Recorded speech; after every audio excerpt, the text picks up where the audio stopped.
Faqat muammo rejak chiqib ketyapti. Keyin buni amallab joyiga unaqa tiqishyapti-da. Bo'ldi, o'tmay qoldi, bossa ham. Men bosgan taqdirda ham bo'ldi, o'sha parkovga o'tmay qoldi. Parkovga o'tmagandan keyin mashina to'laqonli uxlamaydi. Biz buni xudo xolasa akkuratni yechimini qilib shu bir ko'rsatuvdim.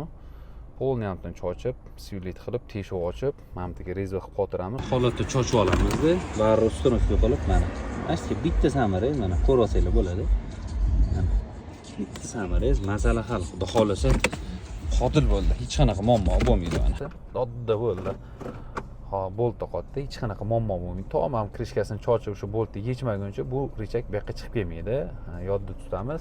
Mustahkam, zabardast, baquvvat bo'ldi, xudo xolasa hech qanaqa muammo bo'lmaydi. Multimedia ham ishlamayapti aka dedilar. Bularni ham ishlatib berdi. Xudo xolasa bularga qo'shimcha zo'r narsa qilib berdi. Joystikka avariyaga qilib bergansiz. Xohlasanglar betdan o'chirib, betdan yoqasizlar. Agar betdan yoqib qo'ygan bo'lsanglar, joystikdan bemalol o'chirsanglar bo'ladi. Xohlasanglar bosib qo'yasizlar, o'zi polni yonadi. Noqsanglar yana o'chadi. Kimga shunaqa xizmatlar? Max Kerga murojaat. Joninglar sog' bo'lsin.